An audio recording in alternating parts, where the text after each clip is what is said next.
안녕하십니까. 컴마이구 필기 강사 권우석입니다. 2014년 1회 데이터베이스 일반 기출문제 풀이를 시작하겠습니다. 다음 중 현재 레코드에 대한 내용을 수정하는 레코드 셋 개체 메서드로 옳은 것은, 레코드 셋, 이 내용 자체가 좀 어려운데 실기 들어가면 자세히 배울 겁니다. 필기 때는 간단하게만 이해를 하셔도 충분히 문제 풀이가 됩니다. 여기서 키가 되는 것은 수정한다라는 그런 이제 키워드가 되겠습니다. 업데이트. SQL에서 업데이트가 뭐죠? 업데이트가 갱신한다, 수정한다, 그런 의미를 가지고 있었습니다. 그래서 정답이 일단 3번이에요. 그래서, 레코드 셋에 대해서 잘 모른다 하더라도, 일단 답을 찾을 수 있도록 그렇게 출제가 된 문제가 되겠습니다. 레코드 셋의 이제 개체에 대해서 간단하게만 말씀을 드릴게요. 기본 테이블이나 실행된 명령 결과로부터 얻어진 데이터를 임시로 저장해두는 레코드의 집합이다. 그러니까 레코드 셋이란 것이 레코드 집합을 의미를 하는 거잖아요. 그죠? 그래서 이런 겁니다. 테이블이 하나 있으면요. 쿼리, 그러니까 셀렉트를 하는 거예요. 셀렉트, 검색을 합니다. 검색을 하면은 이 테이블에 대한 어떤 복사본의 개념에 어떤 레코드들이 또 만들어지겠죠. 셀렉트를 하게 되면은. 이것을 만드는 개체가 레코드 셋이다. 그렇게 보시면 됩니다. 이 레코드 셋의 기본적인 이제 주요 메서드 3가지 정도만 여러분들 기억하시면 되는데요.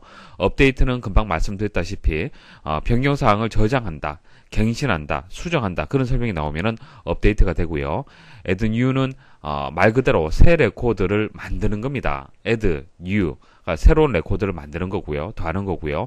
delete는 말 그대로 레코드를 삭제하는 그런 이제 메서드가 되겠습니다. 그래서 여기서는 3번이 정답이 되겠습니다. 다음 중 모듈에 대한 설명으로 옳지 않은 것은, 모듈은요, 우리가 계속 지금 반복해서 풀이를 하고 있는 프로시저 있죠. 그 프로시저가 모여서 그것을 우리는 모듈이다, 그렇게 얘기를 하는 겁니다. 모듈은 기본 모듈과 클래스 모듈로 구분이 됩니다. 우리 엑셀에서도 프로시저, 함수, 이런 얘기들이 계속 나왔었죠. 그 작업을 하는 것은 키보드에서 Alt하고 F11번 한번 눌러 보십시오. 그러면 마이크로소프트 비주얼 베이직 VBE 이제 창이 나올 겁니다. 여기서 현재 그 파일에 지금 폼이 이렇게 만들어져 있는 상태고요. 여기서 오른쪽 버튼 클릭을 해 보십시오. 그럼 삽입이 나옵니다. 삽입이 나오는데 모듈을 만들 수도 있고 클래스 모듈을 만들 수도 있죠. 그러니까 모듈이 2가지가 있다는 얘기요. 기본 모듈이 있고 클래스 모듈이 있는 겁니다. 분명히 차이점이 있겠죠. 이렇게 만들었을 때는 만들어지는 모양은 똑같습니다. 하지만 내용물이 달라질 거예요. 그렇죠? 용도가 다르다는 얘기입니다. 그래서 모듈은 클래스 모듈하고 기본 모듈 이렇게 2가지로 나뉜다는 거 일단 기억을 하십시오. 여기까지만 아셔도 문제 해결은 될 겁니다. 1번에 보시면은 모듈은 클래스 모듈, 응용 모듈, 기타 모듈로 분류한다, 이렇게 설명을 했잖아요. 설명이 틀렸잖아요. 그죠? 그래서 여기서는 1번이 이제 정답이 되는 겁니다. 그럼 차이점 간단하게만 제가 설명을 드릴게요. 기본 모듈은 우리가 지금 사용하고 있는 모듈들 생각하시면 됩니다. 그냥 프로시저 생각하시면 돼요. 다른 프로시저에서 사용하도록 만들어 놓은 모듈이다. 서브, 그리고 엔드 서브, 펑크션, 엔드 펑크션. 그러니까 이것은 사용자 정의 함수죠. 우리 엑셀에서 다 배웠던 내용들입니다. 그래서 일반적으로 우리가 프로시저라고 하는 것들 있죠. 그것들을 우리는 기본 모듈이다, 그렇게 얘기를 하는 겁니다. 그다음 클래스 모듈은요, 새로운 개체를 정의하기 위한 모듈이 되는 거예요. 그러니까 레코드 셋이라든지 기타 여러 가지 개체들을 이제 액세스에서 지원을 해주잖아요. 그죠? 지원을 해주는 그 개체 말고요, 새로운 개체를 만드는 겁니다. 새로운 개체, 여러분들이 필요해서 만드는 겁니다. 그런 모듈이 되는 거고요. 클래스 모듈에서 정의한 프로시저는 개체의 속성, 메서드가 됩니다. 이런 것이 있구나라고 정도 아시면 됩니다. property, get, 구문, 이런 것들을 이용을 합니다. 좀 생소하죠? 그래서 클래스 모듈은 여러분들이 좀 생소한 그런 내용이다 보시면 되고, 기본 모듈은 늘 우리가 접하던 프로시저, 그런 것들을 말하는 겁니다. 1번이 정답인데 나머지도 한번 보도록 하죠. 2번, 클래스 모듈은 사용자 정의 개체를 만들 때 사용한다. 맞죠? 새로운 개체를 정의할 때 사용하는 모듈이 되겠습니다. 모듈은 선언부를 가진다. 자, 선언부라는 것이 뭐냐면은 모듈 내에 사용하는 변수 등을 이제 선언하는 것을 얘기하는 겁니다. 주로 우리는 이제 변수 선언은 잘 하지 않는데요. 이제 프로시저에 보면은 dim 해서 자, 변수 이름이 예를 들어서 썸이다. 그럼 sum, as 해서 뒤에 자료형이 오는 이런 이제 구문이 있어요. 구문이 있는데 이것을 선언문이라고 얘기를 합니다. 그러니까 이 변수, 그러니까 sum이라는 이 변수를 사용을 하겠다라는 것을 선언을 해주는 거예요. 자, 그런 것이 있다라는 점도 아시면 됩니다. 4번, 이벤트 프로시저는 특정 개체에 적용되는 서브 프로시저다. 자, 이벤트 프로시저 계속 여러분들 만들어 보셨죠? 그러니까 마우스를 이제 단추가 하나 있으면은, 자, 폼이라든지 보고서에 단추가 있으면 이 단추를 뭐 클릭을 했을 때 어떻게 작동하게 만들겠다라고 했을 때는 서브 앤드 서브를 만들어서 그 안에다가 명령문을 입력을 했었어요. 그죠? 자, 그것을 생각을 하시면 되겠습니다. 그래서 다 맞는 설명이고 1번이 정답이 되겠습니다. 다음 중 데이터베이스의 특징으로 옳지 않은 것은, 자, 데이터베이스. 개인적으로는 데이터베이스를 구축할 필요는 없지만은 기업에서는 데이터베이스를 구축을 해서 그렇게 사용자에게 서비스를 하고 있습니다. 자, 기사퍼스트의 데이터베이스를 생각을 해보시고 보기를 읽어보시면요, 쉽게 답을 찾을 수가 있을 겁니다. 자, 1번, 다수의 이용자들이 서로 상이한 목적으로 동일 데이터를 공유한다. 공유한다. 자, 키가 되는 것은 공유한다는 겁니다. 자, 기사퍼스트에 분명히 데이터베이스가 이렇게 구축이 되어 있습니다. 뭐 강의 자료라든지, 뭐 동영상이라든지, 기출문제라든지 각종 자료들이 있죠. 자, 이 자료들을 이용하는 사람들은 상당히 많습니다. 그렇죠? 그리고 목적이 또 다 다를 수가 있어요. 그죠? 그리고 그 데이터들을 공유하는 그런 시스템이 되는 겁니다. 그래서 이것은 데이터베이스의 특징이 맞다라고 보셔야 되고요. 2번, 데이터의 검색이나 갱신이 효율적으로 이루어질 수 있도록 데이터의 중복을 최대화한다. 자, 이거 절대로 틀렸습니다. 자, 데이터베이스를 얘기할 때 항상 나오는 얘기가 중복을 최소화한다라는 얘기가 꼭 나와요. 데이터베이스의 특징을 얘기할 때. 그래서 데이터베이스는요, 데이터의 중복을 최소화해줘야 됩니다. 자, 왜냐하면은 한번 생각을 해보죠. 여러분들이 회원가입을 할 때 여러분들 주소를 넣을 수가 있겠죠. 회원가입할 때 주소 한번 넣고요. 자, 그 다음 강의를 신청하고 교재 배송을 위해서 또 주소를 입력을 했어요.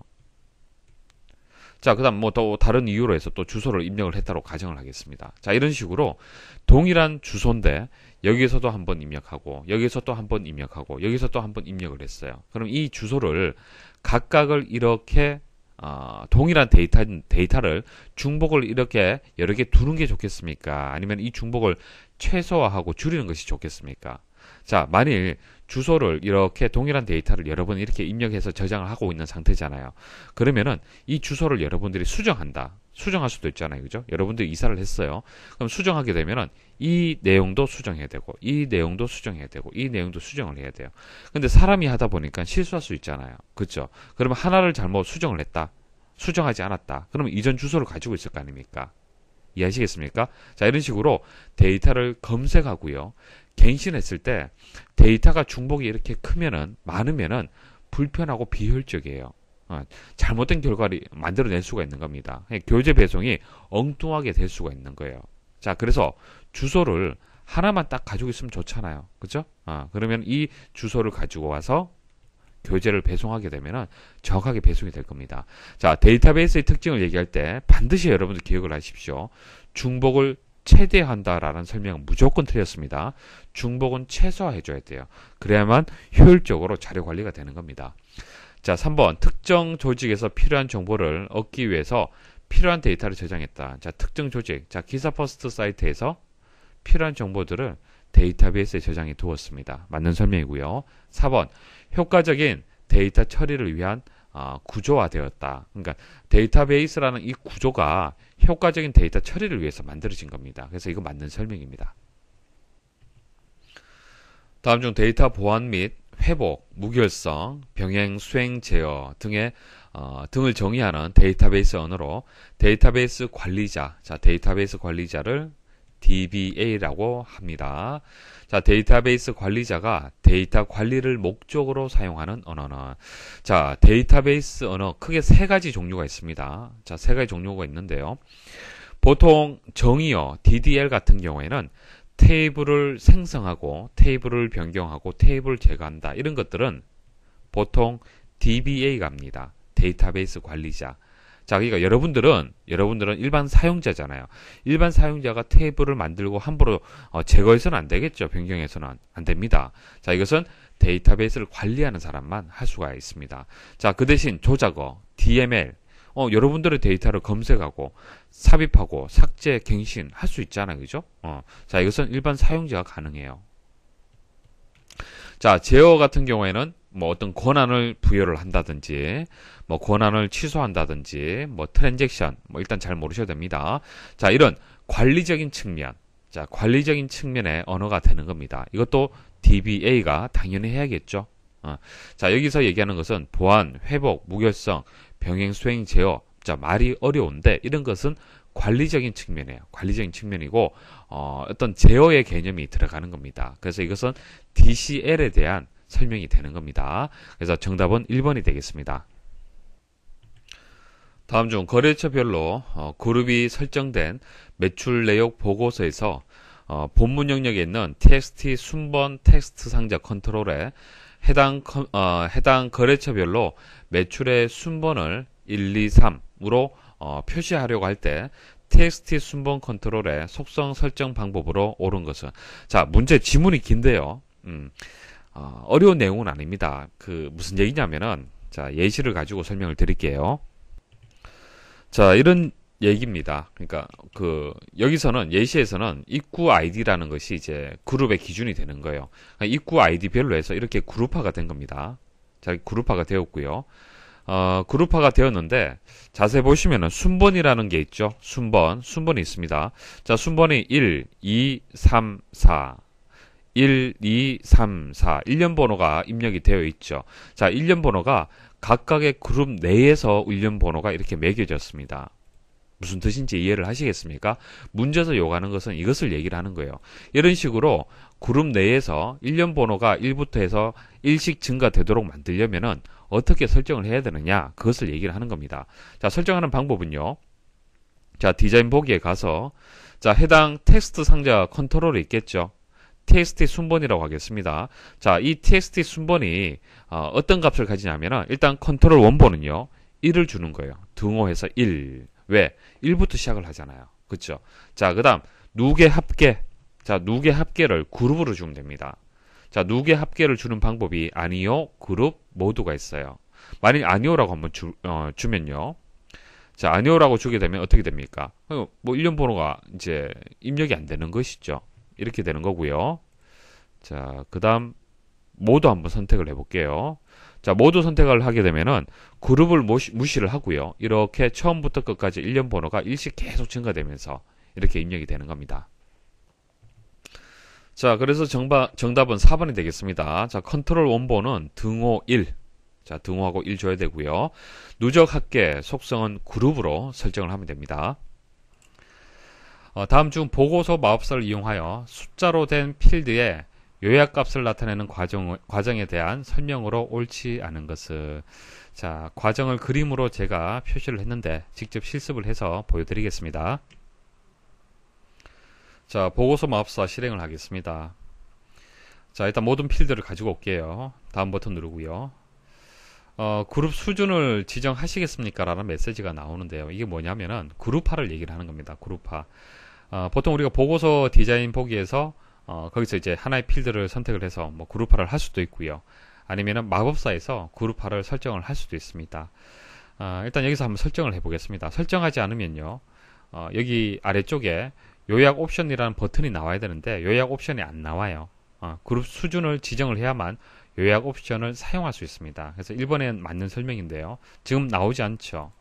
근데 요약 옵션을 한번 그룹 수준을 한번 지정을 해보겠습니다. 물품명을 제가 지정을 했습니다. 물품명을 지정을 하면은 물품명이 그룹이 되는 겁니다. 자, 다음 버튼 누르게 되면은 요약 옵션이 나오죠. 그래서 1번은 맞는 설명입니다. 자, 그 다음 요약 옵션 한번 제가 눌러볼게요. 요약 옵션 눌러보면은 판매 단가, 매입 단가에서 합계 평균 최소 최대 값을 선택할 수 있게끔 나오죠. 자, 이게 무슨 뜻이냐면 한번 보세요.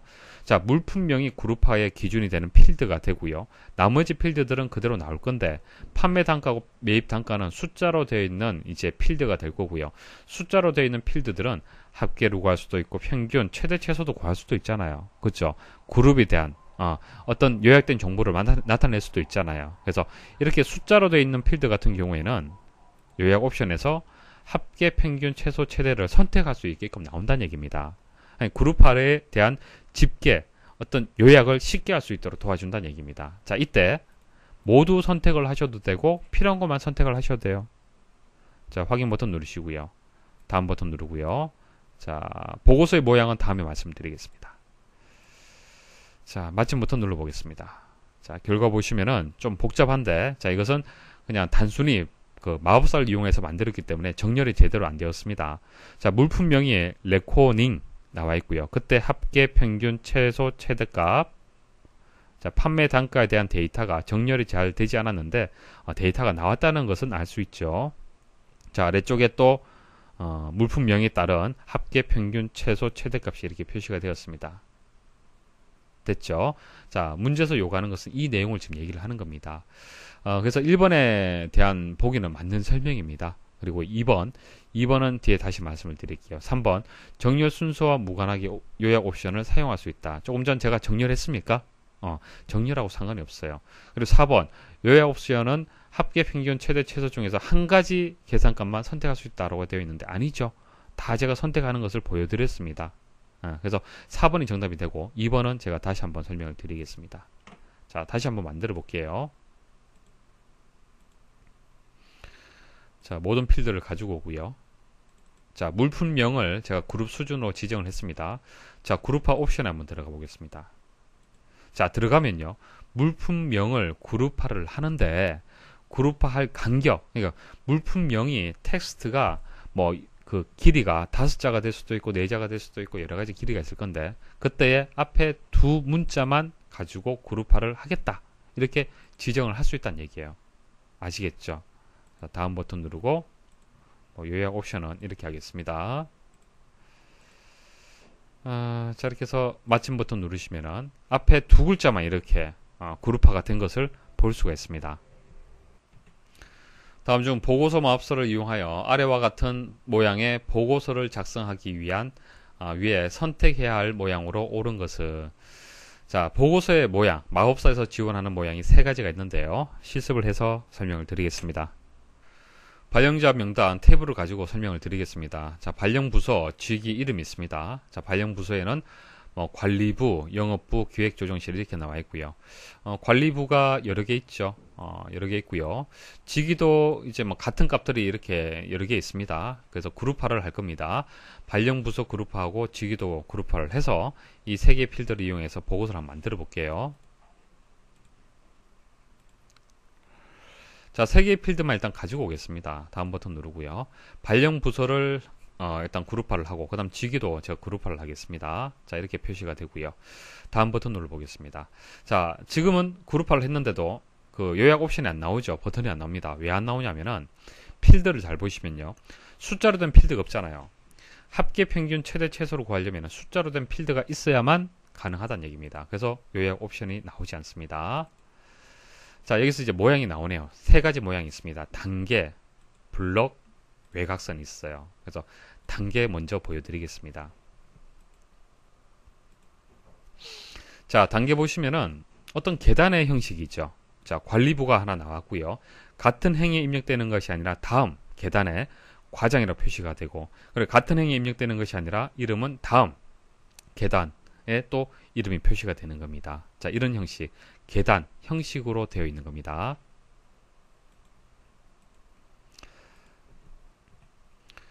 자, 그래서 계단, 단계, 그 개념을 이해를 하시면 되겠죠. 자, 블럭 한번 보겠습니다. 블럭은 좀 다르죠. 블럭의 단위로 해서, 관리부면 관리부 단위로 해서 이렇게 4개의 행으로 해서 저장이 되고요. 기획조정, 업무부 이렇게 표시가 되는 겁니다. 조금 다르죠. 같은 행에 입력이 되었습니다. 어떤 단계, 계단의 형식이 아니죠. 외곽선 선택을 하겠습니다. 자, 외곽선을 선택을 하니까 좀 띄엄띄엄 데이터가 표시가 되네요. 발령부서 관리부 위쪽으로 일단 그 위치가 잡혔고요. 직위가 과장일 때 이름이 쭉 나오고요. 직위가 사원일 때 이름이 쭉 나옵니다. 좀 뭔가 띄엄띄엄 데이터가 표시되는 그런 이제 방식인 것 같아요. 자, 그러면 답 찾는 방법 말씀을 드릴게요. 일단 단계, 블럭, 외곽선 이렇게 세 가지가 있습니다. 자, 단계는 어떤 계단 형식이다 그렇게 말씀을 드렸어요. 그죠? 그래서 여기 보시면 아시겠지만은 실제 데이터는요 이렇게 이런 식으로 입력이 된 것을 미리 보기 이 그림으로 해서 알 수가 있습니다. 계단 형식이죠. 이럴 때는 단계입니다. 단계예요. 자, 그다음 블럭 같은 경우에는 자, 문제 나온 것이 이 블럭 방식이죠. 블럭 방식은요. 첫 번째 데이터가 한 줄에 쭉 이렇게 입력이 됩니다. 이거 한 줄에 입력이 안 됐죠. 첫 번째 데이터가. 자, 첫 번째 데이터가 한 줄에 쭉 이렇게 입력되는 형식이 블럭이에요. 자, 외곽선 같은 경우에는 이렇게 그림이 주어지는데 무언가 띄엄띄엄 데이터가 저장이 되잖아요. 그죠? 이렇게 띄엄띄엄 데이터가 저장이 되면은 표시가 되면은 외곽선이다. 그렇게 구별을 하시면 됩니다. 그래서 이 문제는 첫 번째 행에 이렇게 데이터가 모두 입력이 되어 있기 때문에 블럭이다. 그렇게 답을 선택하시면 됩니다. 다음 중 하위 보고서 작성에 대한 설명으로 옳지 않은 것은 자, 하위 보고서, 하위 폼 뭐 같은 의미입니다. 차이점은 없어요. 자, 하위 폼이든 하위 보고서든 다 컨트롤입니다. 컨트롤. 그래서 다른 컨트롤을 삽입을 하듯이 자, 하위 폼, 하위 보고서를 클릭을 해서 뭐 해당 위치에다가 이렇게 드래그해서 만들어 주시면 되는 거예요. 그럼 하위 보고서 마법사라고 이렇게 나옵니다. 나와서 뭐 마침 한번 눌러 볼게요. 자, 일단 뭐 간단하게만 보여드리겠습니다. 자, 이렇게 만들게 되면은 좀 복잡한데요. 이제 보고서 내에 또 다른 보고서가 이렇게 입력이 된 겁니다. 그래서 이제 주 보고서라고 볼 수가 있고 하위 보고서라고 볼 수 있는데요. 주 보고서에서 선택된 데이터들을 연결된 데이터들이 하위 보고서에 표시가 되는 거예요. 자, 여기 보시면은 자, 추풍령에 대해서 하위 보고서에서 이렇게 표시가 되죠. 자, 여기 황간이네요. 황간에 대해서 하위 보고서에서 이렇게 표시가 되는 겁니다. 자, 개념은 아시겠죠? 보고서 안에 삽입되는 또 하나 보고서를 하위 보고서라고 하는 겁니다. 자, 일대다의 관계를 이제 효과적으로 표현할 수가 있겠죠. 폼도 마찬가지, 보고서도 마찬가지입니다. 자, 보고서 내에 보고서가 있는 형식이 되는 거고요. 자, 이것을 주 보고서고 이것을 하위 보고서라고 얘기를 했을 때 이게 1이 되고요. 이게 다가 되는 겁니다. 자, 여기서 선택한 하나의 값에 대응되는 여러 개의 값들을 보고서 형태로 해서 표시를 해서 볼 수가 있습니다. 자, 1대 다 관계에 있는 테이블이나 쿼리를 효과적으로 표시할 수 있고요.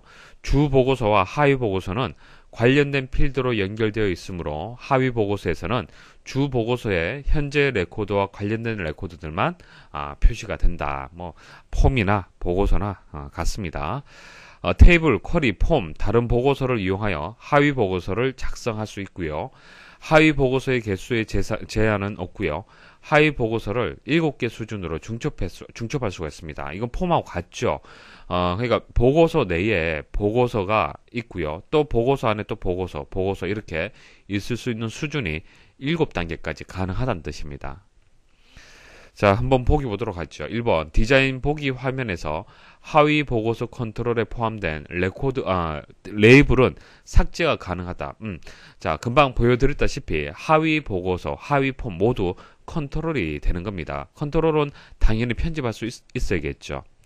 자, 2번 디자인 보기 화면에서 삽입된 하위 보고서의 크기 조절은 가능하지 않다. 아닙니다.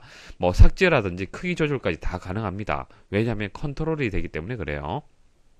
3번 1대다 관계에서의 하위 보고서는 다 쪽에 해당하는 데이터가 표시된다. 자, 조금 전 말씀드렸죠. 주 보고서가 1, 하위 보고서는 다가 되는 겁니다. 4번 하위 보고서 마법사를 이용하여 작성할 수 있다. 자, 조금 전 보여드렸죠. 마법사를 이용을 해서 쉽게 작성을 할 수 있습니다.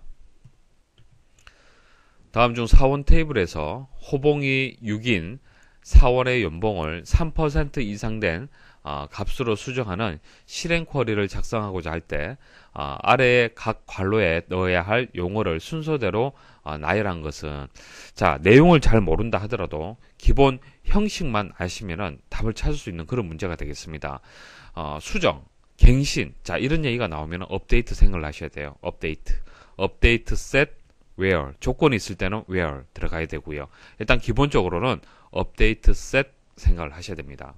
아시겠습니까? 자, 업데이트 다음에는 테이블이 들어와야 돼요. 그래서 사원 테이블 들어왔고요. 자, 그다음 조건이 있었네요. 그죠?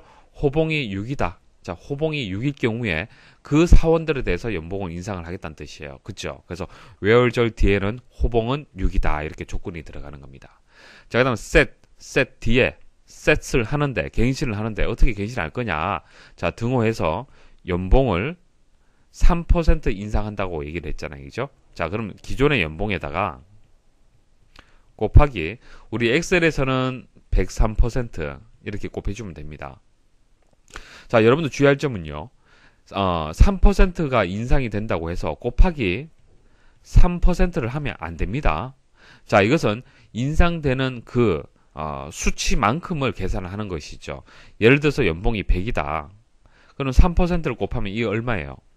이건 3이죠. 왜? 3%는 0.03이 되기 때문에 3이 되는 겁니다. 아니, 기존의 연봉이 더해지는 계산이 아니죠. 그래서 곱하기 103%를 해야 되는 겁니다. 자, 그런데 엑셀에서는 퍼센트가 먹힙니다. 수식에서. 그런데 엑셀에서는 퍼센트를 이제 그 소수로 해서 표현을 해줘야 돼요. 퍼센트를 그대로 이용할 수가 없습니다. 그래서 103%가 1.03이잖아요. 그래서 1.03을 곱해서 이렇게 연봉을 다시 갱신을 한 겁니다.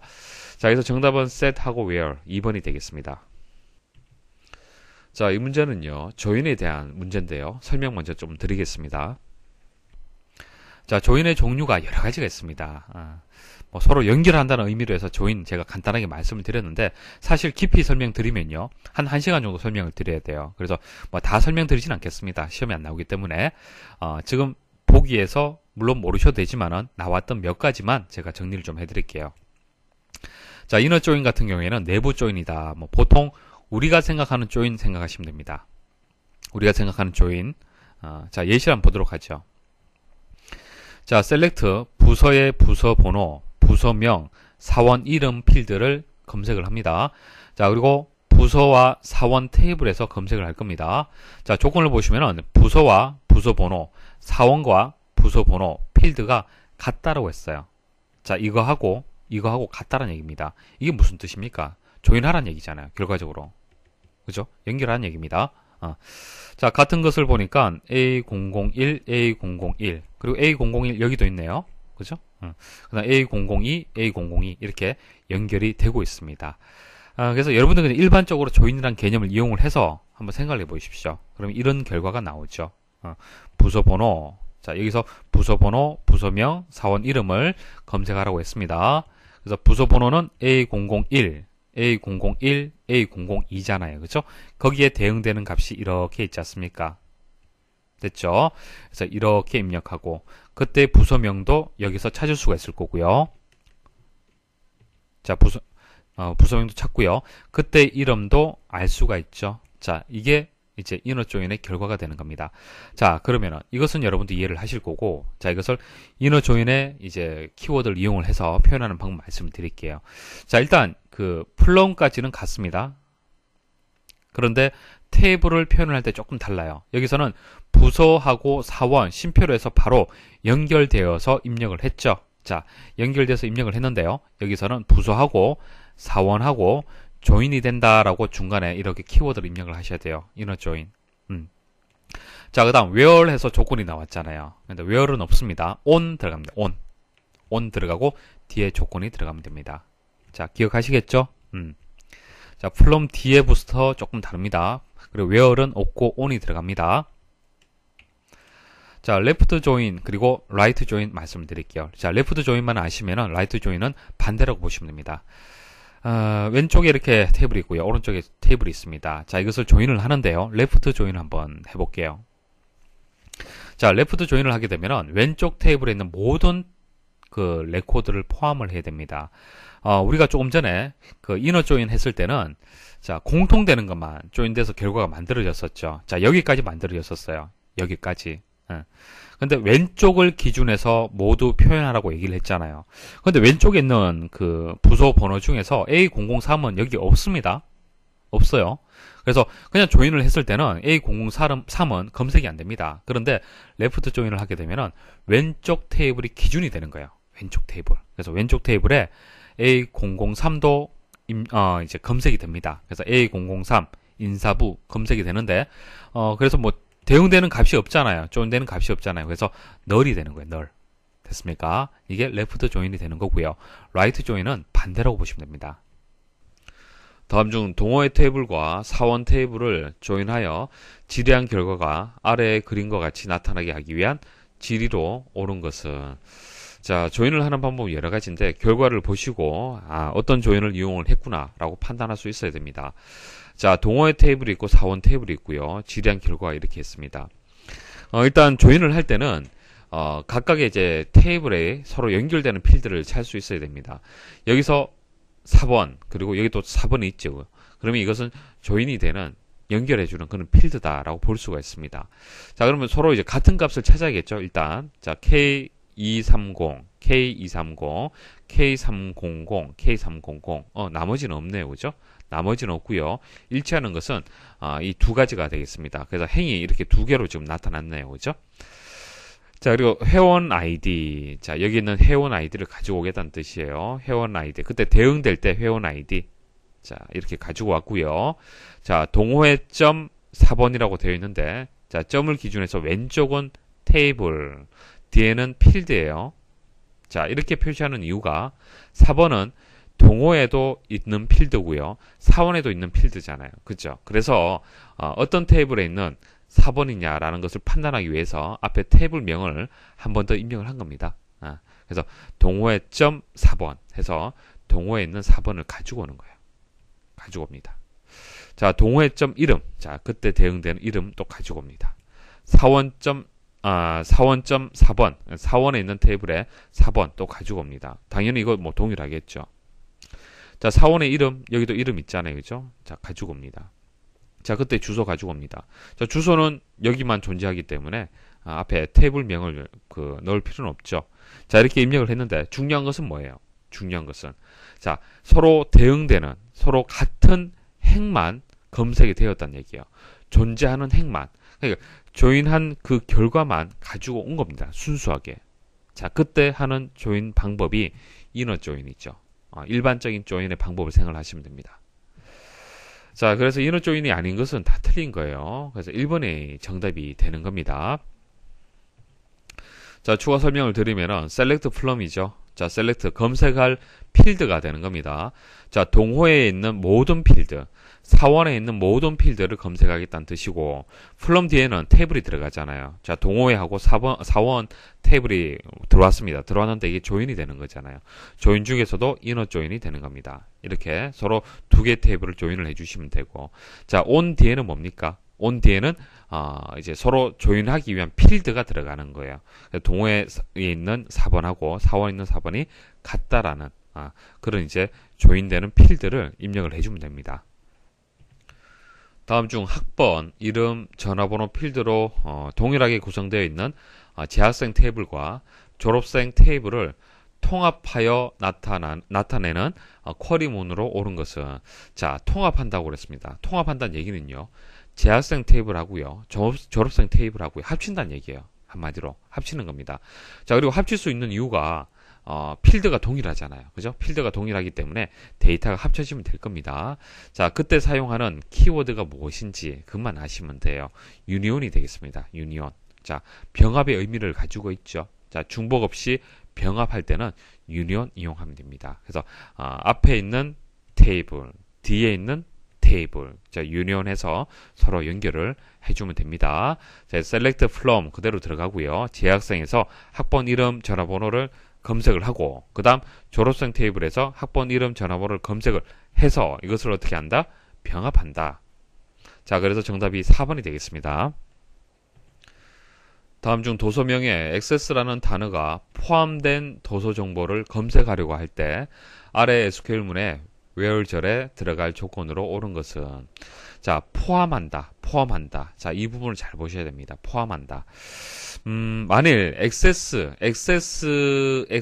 도서명이 액세스인 이제 도서를 검색을 하겠다. 그러면 where절에 어떻게 들어가면 됩니까? 도서명, 등호, 액세스. 자, 이렇게 들어가면 되죠. 자, 등호 이용을 해서 그대로 조건 주면 됩니다. 하지만 여기서는 액세스가 포함되어 있는 도서의 정보를 검색을 하는 거예요. 그래서 액세스 뭐뭐뭐, 자, 뭐뭐뭐 액세스 이런 식으로, 그죠? 이런 식으로 되어 있는 책 이름들을 찾아야 되는 거예요. 자, 뒤에 이렇게 되어 있는 것도 마찬가지입니다. 자, 이럴 때는요, like 연산자를 이용을 합니다. like. 자, 문자열이 일치할 때는 등호 입력을 하잖아요. 그죠? 근데 like를 이용하면요, 포함한다라는 이 조건을 처리할 수 있습니다. 포함한다. 자, 그때 표현하는 방법이 등호가 들어가는 것이 아니고 like가 들어가야 됩니다. like 들어가고요. 자, A를 포함한다. 이거 잘못됐네요. 자, A를 포함한다로 하게 되면은 A 하고요. 앞뒤로 별표 붙여주시면 돼요.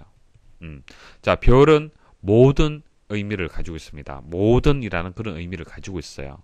그래서 여기서는 액세스에서 앞뒤로 별을 이렇게 입력을 하면요.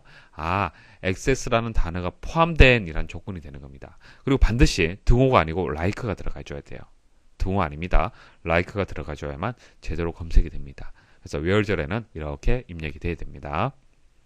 다음 중 기본 키에 대한 설명으로 옳은 것은 회원 테이블이라면은 아이디가 주로 이제 기본 키로 이용될 수가 있겠죠. 그래서 다른 레코드의 값들하고 구별할 수 있는 필드, 중복되지 않는 필드, 그것을 보통 우린 기본 키로 정의를 합니다. 1번에 보시면은 테이블에 기본 키를 반드시 설정을 해야 된다. 반드시라는 설명이 틀렸습니다. 항상 이제 반드시 꼭 이런 얘기가 나오면은 잘못된 설명일 가능성이 높아요. 반드시는 아닙니다. 우리가 테이블을 만들고 저장을 하면요, 기본 키를 정의하지 않았습니다라는 경고는 보여집니다. 경고 보여지는데 여기서 아니요 선택을 하면요, 기본 키 정의 안 하고 테이블을 저장할 수 있습니다. 그래서 반드시는 아니고요. 기본 키는 언제든지 필요할 때 정의를 할 수가 있습니다. 2번 액세스에는 단일 필드 기본 키와 일련 번호 기본 키만 정의 가능하다. 뭐뭐만 또 나왔네요.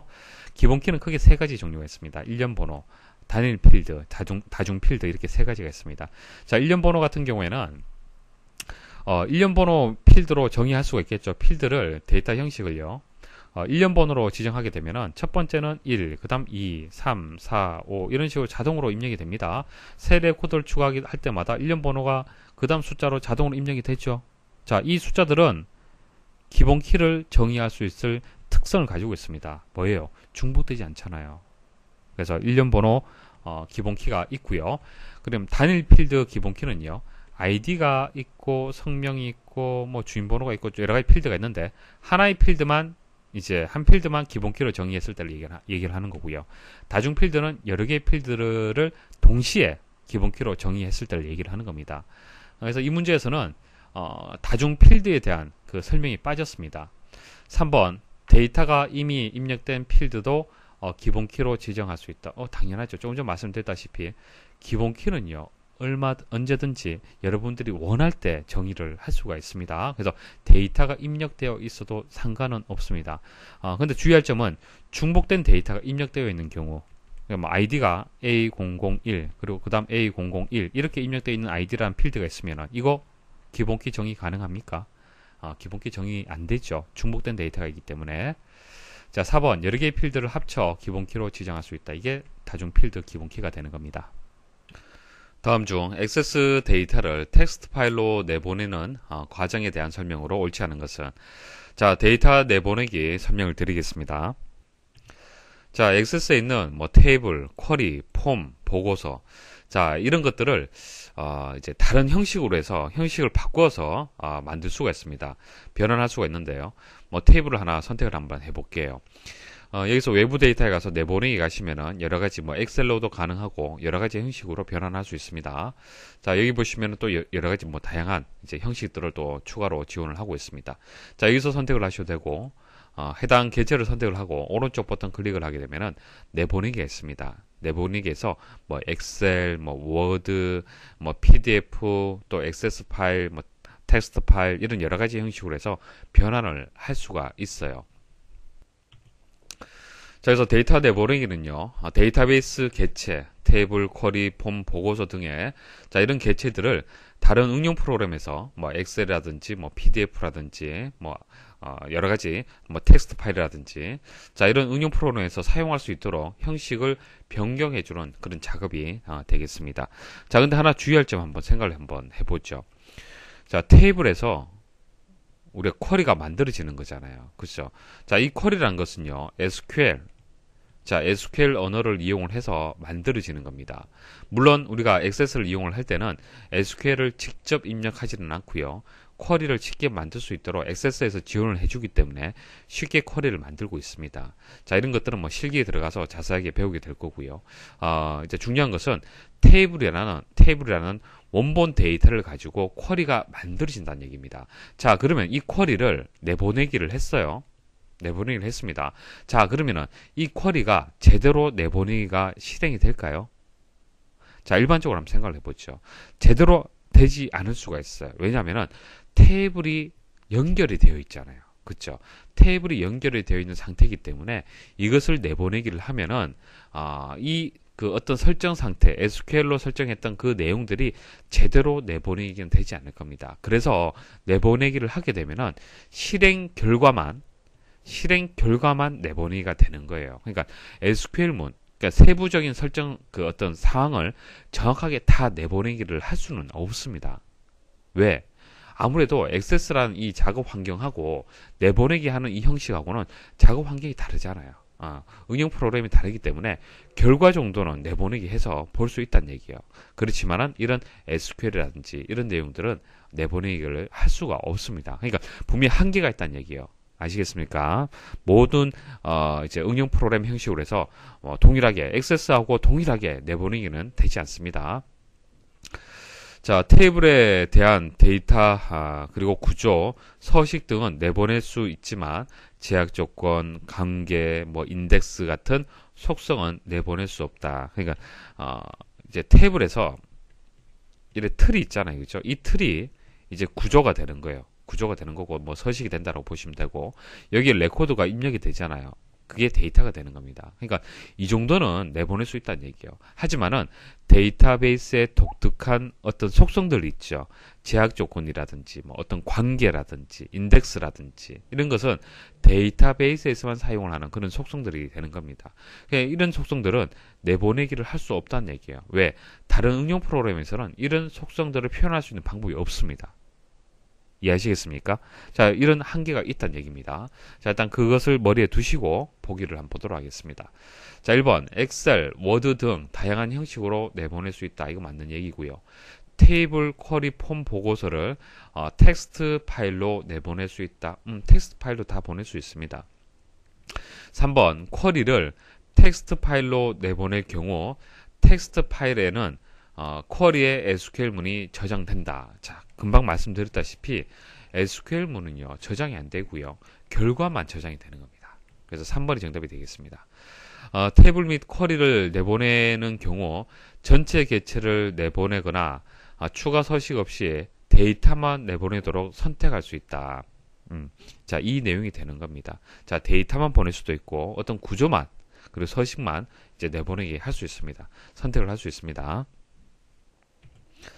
다음 중 입력 마스크에서 사용되는 기호 문자에 대한 설명으로 옳은 것은 자, 입력 마스크가 뭐냐면은 이런 겁니다. 여러분들이 데이터베이스를 설계를 할 때 예를 들어서 이제 그 배송하는 그 데이터베이스를 만들어요.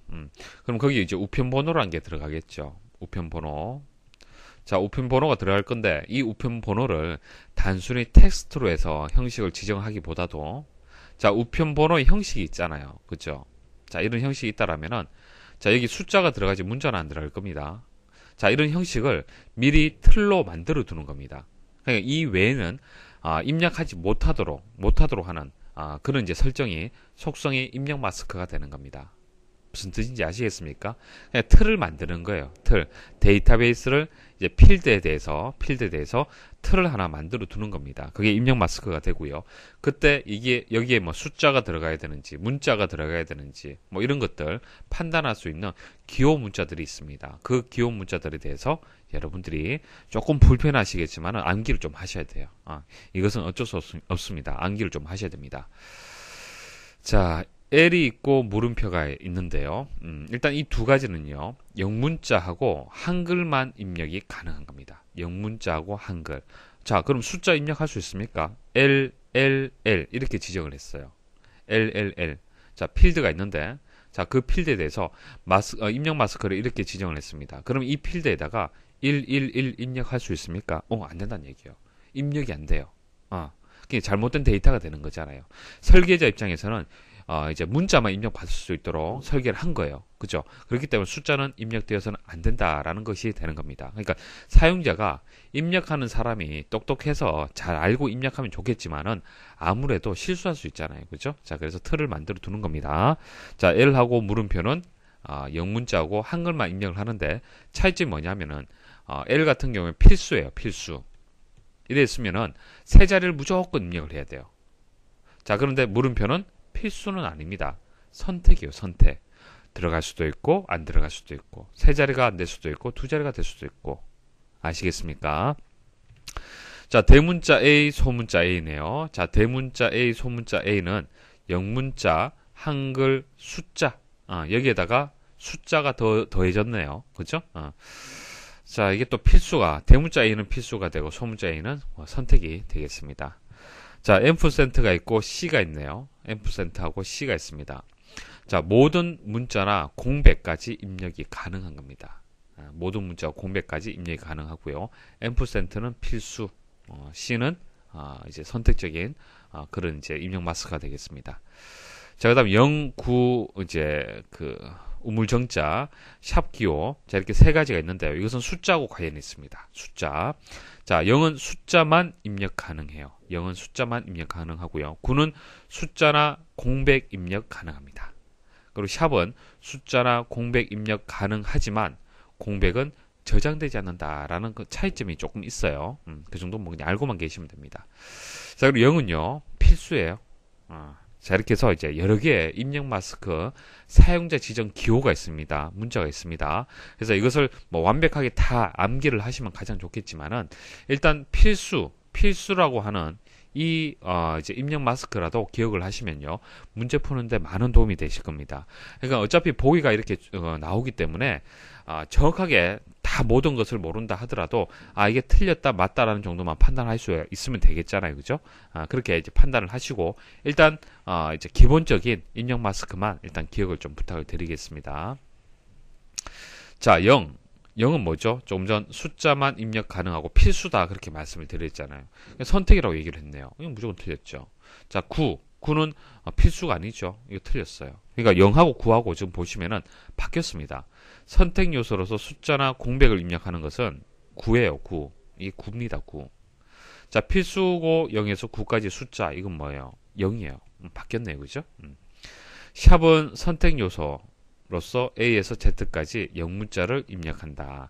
자, 샵은 숫자나 공백이죠. 숫자나 공백이 되는 겁니다. 그래서 틀렸어요. 이것도. 자, 앰프센트는 필수 요소. 자, 앰프센트는 필수 요소가 되고요. 이제 단일 문자, 그러니까 문자란 얘기예요. 문자나 공백을 입력한다. 그러니까 문자나 공백을 입력할 수 있다. 그래서 여기서는 4번이 정답이 되겠습니다. 다음 중 아래와 같이 필드 속성을 설정한 경우 입력값에 따른 결과가 옳지 않은 것은 보시면은 일단 실수로 되어 있고요. 표준으로 되어 있습니다.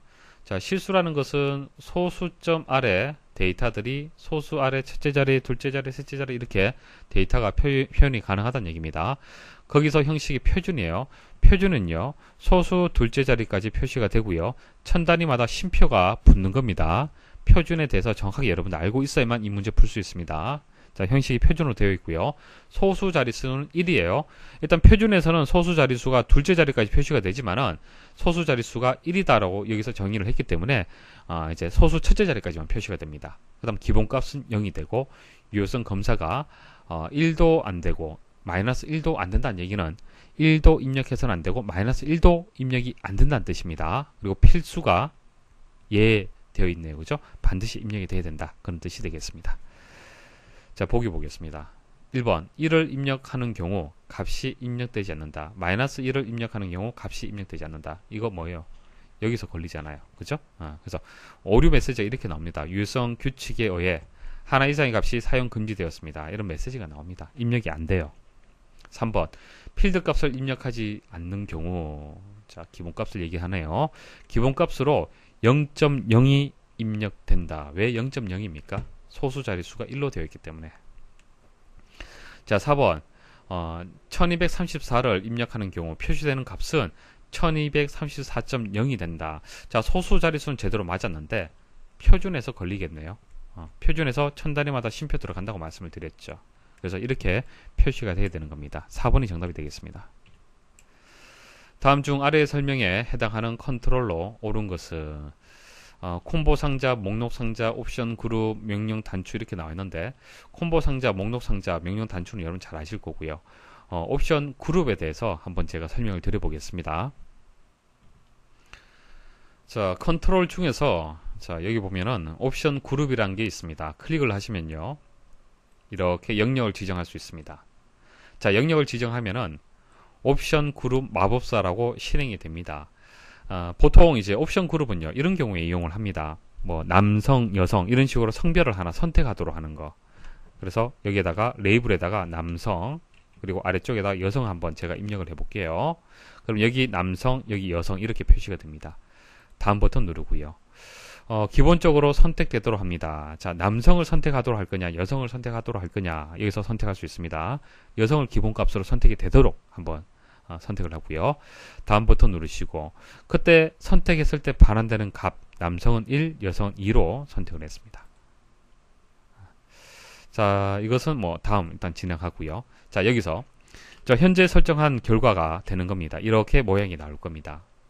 자, 조금 전 선택했는 것은 옵션 단추입니다. 옵션 단추. 자, 이거 선택할 수도 있고 이거 선택할 수도 있죠. 그 다음 확인란을 선택할 수도 있고 토글 단추를 선택할 수도 있어요. 자, 이거 선택한 모양 바뀌죠. 자, 이거 선택한 모양 바뀌죠. 그러니까 모양을 여러분들이 선택을 할 수가 있는 거예요. 확인란 같은 경우에는 이렇게 두 개를 동시에 또 선택할 수도 있을 거고, 옵션 같은 경우에 하나만 선택할 수 있고, 토글 단추 같은 경우에는 하나를 선택하면 하나는 비활성화되고 이렇게 되는 겁니다. 자, 마침 버튼 누르시면 됩니다. 자, 설명을 보시면은 뭐 옵션 그룹을 여러분들이 해보셔서 이해를 하실 겁니다. 그룹의 틀, 자, 확인란, 옵션 단추, 토글 단추 등으로 구성이 된다. 선택할 수 있죠. 필드 크기가 정수인 숫자 데이터 형식이나 예, 아니오로 설정된 필드에 설정할 수 있다. 그러니까 남성이냐, 여성이냐, 예냐, 아니요, 뭐 이런 것들을 설정 가능하다는 얘기입니다. 그 필드를 가지고 원하는 값을 클릭하여 쉽게 내용을 선택할 수 있다. 맞죠? 몇 개의 컨트롤을 그룹으로 하여 제한된 선택 조합을 표시할 때 사용을 한다. 자, 이렇게 그룹으로 설정을 해서 그 하나를 선택할 수 있게끔 그렇게 조합을 표시를 할 때 가능하다는 얘기입니다. 그래서 이 설명이 옵션 그룹에 대한 설명이 되겠습니다. 폼에서 데이터 원본으로 사용하는 테이블의 필드 값을 보여주고 값을 수정할 수 있는 컨트롤로 가장 적절한 것은 테이블을 만들고요. 자, 테이블 만들어서 레코드가 입력되어 있겠죠. 자, 이건 뭐 성명 필드, 뭐 이것은 뭐 과목 필드, 뭐 이런 식으로 필드가 있을 겁니다. 그럼 우리가 폼을 만들 때 이렇게 필드를 가지고 오죠. 필드의 값을 가지고 와서 이렇게 연결되어서 컨트롤을 만들 수가 있습니다. 이것을 바운드 컨트롤이다, 그렇게 얘기를 하죠. 그래서 그 테이블하고 연결이 되어서 테이블의 값을 이제 폼에서 볼 수도 있고 또 수정도 할 수 있습니다. 자, 컨트롤의 분류를 보시면은 바운드 컨트롤 금방 말씀드린 거죠. 자, 바운드란 뜻이 뭐 연결되어 있다 이런 의미가 있지 않습니까? 그래서 원본 데이터에서 연결되어 있는 컨트롤. 그래서 연결되어 있기 때문에 그대로 화면에서 표시가 되고 또 수정도 할 수 있습니다. 그래서 보통 이제 텍스트 상자 컨트롤, 자, 텍스트 상자 컨트롤에 컨트롤 원본 속성이 있죠. 자, 원본 속성에다가 필드명을 입력하게 되면은 바운드 컨트롤이 만들어지는 겁니다. 자, 언바운드 컨트롤은 반대죠. 반대. 연결되지 않은 컨트롤. 뭐 레이블 같은 경우. 레이블은 단순히 그냥 데이터 그냥 표시가 되는 거죠. 자, 계산 컨트롤은 조금 전에 보여드린 것처럼 등호로 해서 이런 식으로 식이 입력이 되면은 이제 계산 컨트롤이 되겠습니다. 그래서 여기서는 바운드 컨트롤에 대한 설명이 되겠습니다. 다음 중 폼의 구성 요소에 대한 설명으로 옳지 않은 것은, 자, 아래쪽에 그림을 한번 보십시오. 그림 보시면은, 자, 본문이 있습니다. 자, 레코드가 있죠. 자, 레코드가 있고, 페이지 머리글, 페이지 바닥글이 있습니다. 그러니까 이 폼의 내용, 본문 내용이 상당히 많다. 그래서 10페이지로 인쇄가 된다라고 했을 때는 각각의 페이지마다 머리글과 바닥글이 인쇄되는 그런 영역이 되겠습니다. 자, 이 폼 머리글이 있고 폼 바닥글이 있는데, 이것은 폼의 이제 상단에, 첫 페이지 상단에 한번, 그리고 뭐 하단에 한번 이렇게 인쇄가 되겠죠. 자, 그 정도 뭐 개념 이해를 하시면은 문제풀이가 될 것 같습니다. 자, 1번 폼 머리글은 인쇄할 때 모든 페이지의 상단에 매번 표시된다. 자, 상단에, 모든 페이지의 상단에 매번 표시가 되는 건 뭐죠? 그건 페이지 머리글이 되는 겁니다. 그래서 폼 머리글은요, 인쇄를 할 때, 첫 페이지 상단에 한 번 표시가 되는 겁니다. 2번, 하위 폼은 폼 안에 있는 또 하나의 폼을 의미한다. 자, 이게 기본 폼이 있고요. 폼 안에 또 다른 폼이 들어갈 수 있죠. 이것을 하위 폼이라고 합니다. 3번, 폼 바닥글은 폼 요약 정보 등과 같이 각 레코드에 동일하게 표시될 정보가 입력되는 구역이다. 자, 폼 바닥글 보시면은, 자, 합계해서 연봉이 합계가 이렇게 표시가 될 수 있도록 되어 있네요. 그래서 연봉, 본문에 있는 연봉의 값을 합계를 폼 바닥글에, 폼에 대한 이제 요약 정보가 되겠죠. 요약 정보를 표시하는 그런 역할을 하는 겁니다. 4번, 본문은 사용할 실제 내용을 입력하는 구역으로, 자, 본문은 실제 레코드들이 표시가 되는 거죠. 폼 보기 형식에 따라 하나의 레코드만 표시하거나 여러 개의 레코드를 표시한다. 자, 폼 속성 중에서 폼 보기가 있습니다. 폼 보기. 자, 기본 보기가 있어요. 기본 보기. 자, 기본 보기에 보시면은, 자, 기본 보기에 보시면은 단일 폼이 있고 연속 폼이 있습니다. 자, 차이 좀 보여드릴게요. 자, 단일 폼은요, 자, 이렇게 레코드가 하나만 표시가 되는 거고요. 자, 연속 폼을 하게 되면은 여러 개의 레코드가 연속적으로 표시가 되는 겁니다. 자, 그래서 4번에 대한 설명은 맞습니다. 그래서 정답은 1번이 되겠습니다. 다음 중 학생 테이블에서 학년 필드가 1인 레코드의 개수를 계산하고자 할 때에 수식으로 옳은 것은, 학생 테이블의 기본 키는 학번 필드다. 이렇게 나왔습니다. 자, 우리 엑셀에서 함수 이용하듯이 엑셀에서 함수를 이용을 해서 조건에 맞는 결과를 얻어낼 수가 있습니다. 자, 개수를 구한다라고 얘기를 했죠. 결과적으로 조건에 맞는 개수를 구하는 겁니다. 그때 사용했던 함수가 카운트와 같은 그런 함수들이 있었죠. 자, dCount 함수를 이용을 하면 됩니다. 엑셀에서는. 자, 인수가 이렇게 들어가요. 자, 첫 번째 인수, 도메인, 조건 이렇게 들어가는데요. 여기서 도메인은요, 테이블이나 쿼리를 뜻하는 겁니다. 테이블이나 쿼리. 그러니까 뭐 테이블을 대상으로 건수를 구할 수도 있을 거고, 쿼리를 대상으로 해서 또 개수를 구할 수도 있을 거 아닙니까? 여기서는 학생 테이블이라고 얘기를 했잖아요. 그 대상, 그 범위를 생각하시면 됩니다. 그래서 학생 테이블, 자, 이게 도메인이 되는 거예요. 도메인. 자, 그다음에 인수라는 것은 이제 dCount가 인수의 개수를 구하는 거예요. 인수의 개수. 개수를 구할 필드가 들어가는 겁니다. 근데 여기서는 보기를 보시면은 필드가 직접 들어가는 것이 dCount하고 관련된 것이 이거밖에 없어요. 별표. 이것은 큰 따옴표로 묶어서 이제 표시하지 않았기 때문에 이건 틀렸습니다. 틀렸고요. 일단 자, 별표가 들어갔는데 이와 같이 이제 모든 필드를 의미하는 별표가 들어가도 상관없습니다. 건수를 구할 때는 상관이 없어요. 자세한 것은 뒤에 다시 말씀을 드릴게요. 일단 필드가 들어간다는 거 아셔야 되고요. 그 다음 조건이 들어갑니다. 조건은 학년 필드가 1이다라고 얘기했잖아요. 그죠? 그래서 학년은 1 이렇게 들어간 겁니다. 자, 정리를 하면은 dCount에서 별표, 자, 필드에 별표 들어갔고요. 테이블은 학생 테이블이고요.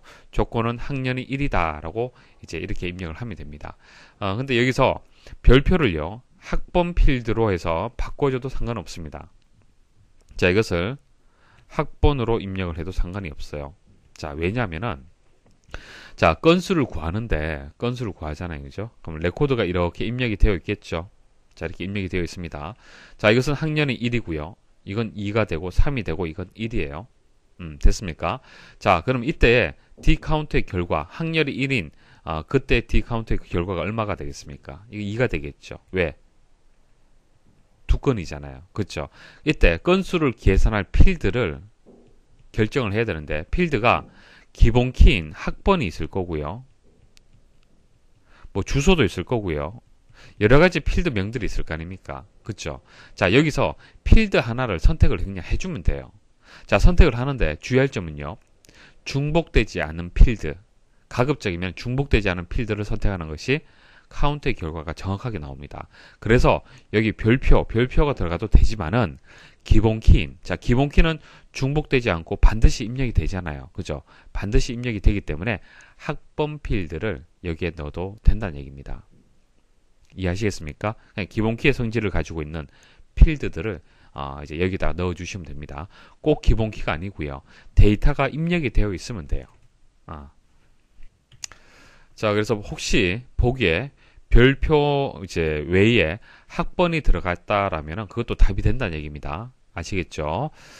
자, 여기까지 해서 기출문제 풀이를 마치도록 하겠습니다. 수고하셨습니다.